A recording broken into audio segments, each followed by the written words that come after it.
Hello बच्चों, maths अड्डा 365 में आपका स्वागत है। तो चलिए बच्चों, आज के इस वीडियो लेक्चर में हम लोग इनवर्स ट्रिगोमेट्रिक फंक्शंस के बारे में डिस्कस करेंगे। ओके, लास्ट क्लास में हमने आपको बताया था डोमेन एंड रेंज के बारे में। ओके, तो इस वीडियो लेक्चर में हम आपको बताएंगे कि उसके कुछ फार्मूला, मतलब इनवर्स ट्रिगोमेट्रिक जो फंक्शन है ये टोटली फार्मूला पे ही डिपेंडेंट है। ठीक है, तो इनके कुछ फार्मूला को हम डिराइव करते हैं। तो जैसे हमने आपको बताया था साइन इनवर्स एक्स। ओके, आपको याद होगा, तो साइन इनवर्स एक्स का बताया था डोमेन जो होता है, ठीक है, इसका जो डोमेन होता है बताया था आपको, इसका जो डोमेन होता है मतलब x का वैल्यू है ना, जैसे y इक्वल टू कोई साइन इनवर्स है तो इसका डोमेन क्या होता था, domain belongs to -1 to 1। Okay, I hope कि आपको ये याद ही होगा। और इसका जो रेंज होता है, रेंज जैसे y का जो वैल्यू होता है वह बिलोंग्स होता है -π/2 π/2। ठीक है बच्चों, तो चलिए इसी पर डिपेंड है कुछ फार्मूला। आई होप कि आपको यह पता ही होगा। तो कुछ फार्मूला है जो बहुत इंपॉर्टेंट है। तो पहला जो फार्मूला हमारा है यह, तो ध्यान से दीजिएगा। जैसे है साइन इनवर्स साइन एक्स। ठीक है बच्चों, साइन इनवर्स साइन एक्स का जो वैल्यू होता है वो एक्स के बराबर ही होता है। ठीक है, इफ़ कंडीशन यही है कि एक्स जो है वो बिलोंग्स कहाँ से कहाँ तक करना चाहिए, -π/2 से π/2 तक।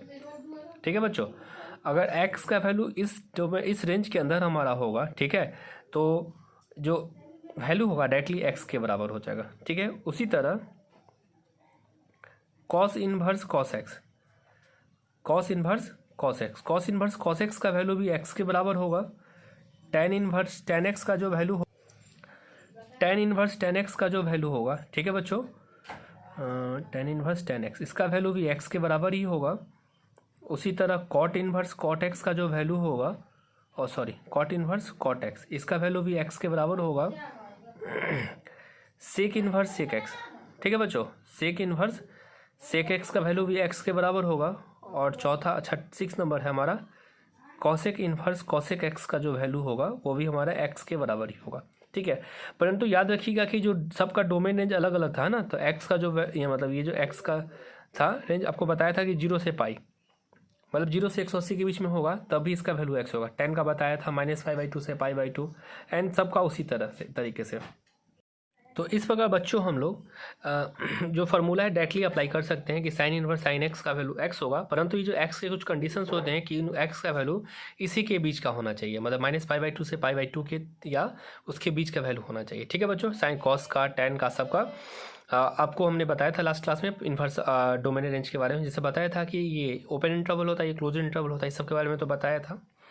इसके अलावा और भी फार्मूला होते हैं जो काफ़ी इंपॉर्टेंट है। तो चलिए उन सारे फार्मूला को 1 बाय 1 करके डिस्कस करते हैं। तो सबसे पहला जो हमारा फार्मूला ये काफ़ी इंपॉर्टेंट है, याद रखिएगा, साइन इनवर्स -x। ठीक है बच्चों, तो साइन इनवर्स -x का जो फार्मूला होगा वो होता है माइनस साइन इनवर्स x।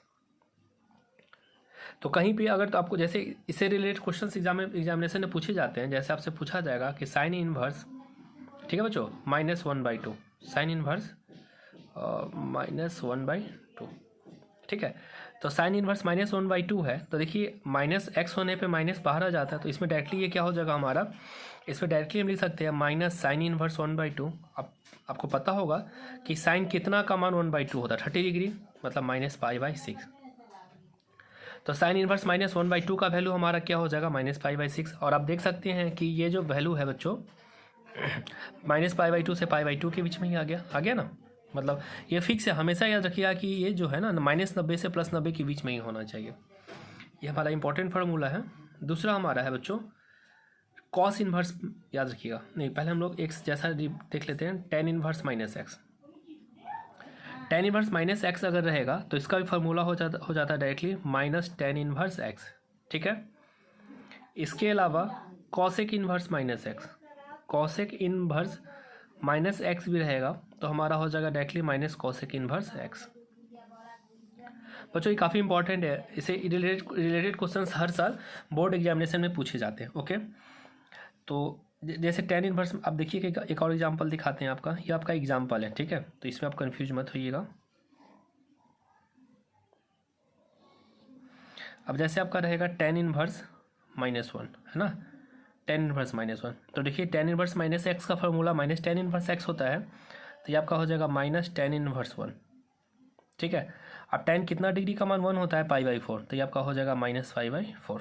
ठीक है, तो चलिए इसके बाद ये 3 हो गया, ये 3 एक जैसा था, बस इसमें माइनस को हम लोग बाहर कर देते थे, परंतु यही आपका अगर रहेगा cos inverse -x, cos inverse -x अगर रहेगा तो ये आपका ये हो जाएगा pi minus cos inverse x, pi minus cos inverse x। ठीक है, इसके अलावा आपका अगर रहता है cot इनवर्स -x, ठीक है बच्चों, cot इनवर्स -x में भी हमारा होगा पाई माइनस cot इनवर्स x, और इसके साथ साथ एक होता है सेक इनवर्स x। देखिए 3 में हमारा -x बाहर आ गया, 3 में पाई माइनस होता है। ठीक है, याद रखिएगा हमेशा सेक इनवर्स -x, तो सेक इनवर्स -x का ये फार्मूला होता है pi minus sec inverse x।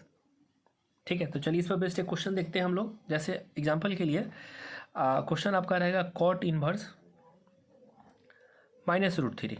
ठीक है बच्चों, cot इनवर्स -√3। तो देखिए ये सबको ताकि आपको लग जाए कि ये क्वेश्चन है।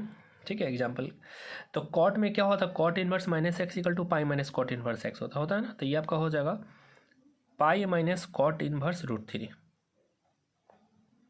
ठीक है बच्चों, अब आपको देखना है कि cot कितना डिग्री का मान √3 होता है, तो cot 30 डिग्री का मान √3 होता है, तो 30 का मतलब होता है π/6। ओके बच्चों, cot 30 डिग्री का मान होता है √3, 30 डिग्री में √3 हो जाता है, तो ये π/6 हो जाएगा। अब अगर इसको सिंप्लीफाई करिएगा तो आपको आ जाएगा 5π/6। ठीक है, तो इस प्रकार हमने cot इनवर्स -√3 का वैल्यू फाइंड किया है 5π/6, और ये इंपॉर्टेंट है, इनसे रिलेटेड क्वेश्चन एग्जामिनेशन में पूछे जाते हैं। ओके बच्चों, तो उम्मीद है कि आपको ये समझ में आ गया होगा। एक फार्मूला हमने यह डिस्कस किया, दूसरा हमने यह डिस्कस किया, और इन्वर्स में बहुत सारे फार्मूला भी और भी हैं, जिन्हें 1 बाय 1 करके देखना काफ़ी इंपॉर्टेंट होगा। वो उनसे रिलेटेड क्वेश्चन एग्जामिनेशन में बहुत सारे पूछे जाते हैं। ठीक है, तो इसके बाद हमारा आता है, देखिए इसके बाद हमारा आता है sign inverse x plus cos inverse x। ठीक है, sign inverse x plus cos inverse x का जो वैल्यू होता है वह π/2 के बराबर होता है। ठीक है बच्चों, अच्छा हम इनका प्रूफ कैसे होता है वो भी आपको बताएंगे, क्योंकि प्रूफ भी काफ़ी इंपॉर्टेंट है। साथ साथ tan inverse x plus cot inverse x, इसका भी जो वैल्यू होता है वह π/2 के बराबर होता है। और अगला हमारा है सेक इनवर्स x और cosec inverse x, sec inverse x plus cosec inverse x, इसका वैल्यू भी हमें π/2 के बराबर ही होता है। अब कैसे होता है आपको देखिए बच्चों, सबसे पहले हम लोग मान लेते हैं कि साइन इनवर्स x का वैल्यू थीटा है, तो ये फिक्स है कि x का जो वैल्यू हमारा क्या हो जाएगा, साइन थीटा हो जाएगा। अब हम लोग इस साइन थीटा की जगह लिख सकते हैं कॉस 90 माइनस थीटा, जो आप लोगों ने क्लास 10th में पढ़ा होगा कि cos 90 minus theta sine theta होता है। अब ये कॉस को हम इधर भेजते हैं तो इधर आ जाएगा, तो ये आपका हो जाएगा cos inverse x equal to π/2 minus theta. आप देख सकते हैं कि कॉस यहाँ आया है, तो cos inverse x equal to ये π/2 यहाँ बच गया थीटा ये, और हमने theta equal to sine inverse x माना था, तो इस वैल्यू को इधर शिफ्ट करते हैं, तो हमारा इधर हो जाएगा थीटा माइनस थीटा, इधर आने में प्लस थीटा हो जाएगा, cos inverse x equal to π/2। ठीक है बच्चों, अब थीटा का वैल्यू हम यहाँ सब्स्टिट्यूट कर देते हैं, तो यह हमारा हो जाएगा sign inverse x plus cos inverse x, जो कि हो जाता है π/2 के बराबर। तो इस प्रकार हम लोग सारे फार्मूला को प्रूव कर सकते हैं। आई होप कि आपको यह समझ में आया होगा, तो चलिए इसके बाद हम लोग कुछ और फार्मूला को डिस्कस करते हैं, जो वो भी काफ़ी इंपॉर्टेंट है। जैसे फार्मूला हमारा होता है क्या कि साइन इनवर्स x का जो वैल्यू होता है वह कॉसेक इनवर्स 1/x के भी बराबर होता है। ठीक है बच्चों, तो यह कैसे होता है हम आपको यह भी बताएंगे। पहले हम फार्मूला को लिख ले। एक साइन का वैल्यू कॉसेक इनवर्स 1/x के बराबर होता है, कॉस इनवर्स x का जो वैल्यू होता है वह सेक इनवर्स 1/x के बराबर होता है, टेन इनवर्स x का जो वैल्यू होता है वह कॉट इनवर्स 1/x के बराबर होता है। ठीक है, और इसी तरह हम लोग चाहे तो लिख सकते हैं कॉट इनवर्स x का जो वैल्यू होता है वह टेन इनवर्स 1/x के बराबर होता है। मतलब सेक का हमारा क्या हो जाएगा, सेक इनवर्स माइनस x का जो वैल्यू होगा, सेक इनवर्स x का जो वैल्यू होगा वह कॉस इनवर्स 1/x के बराबर हो जाएगा। और एक लास्ट बचा हमारा कॉसेक इनवर्स x का जो वैल्यू होगा वो लिख सकते हैं हम लोग साइन इनवर्स 1/x के बराबर। चलिए अब इसका हम प्रूफ देखते हैं, प्रूफ कैसे होगा। तो बच्चों देखिए, साइन इनवर्स x के जगह हम लोग लिख सकते हैं, मान लेते हैं कि थीटा के बराबर होगा, तो x के जगह हमारा हो जाएगा साइन थीटा, अब दोनों का हम लोग रेसिप्रोकल करते हैं तो 1/x इक्वल टू हमारा क्या आ जाएगा 1/sin थीटा। और आप लोगों को पता होगा कि 1/sin इक्वल टू क्या होता है हमारा cosec थीटा हो जाता है ना। तो अगर ये cosec इधर आ जाएगा तो ये हमारा हो जाएगा cosec inverse 1/x equal to theta. ठीक है बच्चों, और थीटा को हमने कितना माना था sin इनवर्स x, तो ये हमारा हो जाएगा cosec इनवर्स 1/x जो होगा वो हमारा sin इनवर्स x के भी बराबर हो जाता है ना। तो इस प्रकार हमने इस फार्मूला मतलब उसी तरह हम लोग इस सारे का भी प्रूफ कर सकते हैं। आई होप कि आपको इस समझ में आया होगा। तो बच्चों ये आपके एग्जामिनेशन के लिए काफ़ी इंपॉर्टेंट है। आपका एक ये मतलब ये काफ़ी यूज होता है फार्मूला में, और ये भी ठीक है। ये इसके साथ बच्चों ये पोर्शन मतलब ये वाला ये फार्मूला भी काफ़ी मतलब इनसे क्वेश्चंस एकदम 100% आपके एग्जामिनेशन में आ सकते हैं। ठीक है, तो उम्मीद करते हैं कि आपको ये सारा अच्छे से समझ में आ गया होगा। तो आप इसे अच्छे से एक बार मेमोराइज कर लीजिएगा, अपने कॉपी में राइट डाउन कर लीजिएगा। और हाँ, यदि आपने हमारे चैनल को लाइक और सब्सक्राइब नहीं किया है तो प्लीज़ लाइक और सब्सक्राइब भी ज़रूर कर दीजिएगा, ताकि जब भी हम इनसे रिलेटेड वीडियो को अपडेट करें तो अब आपको मिलता रहे।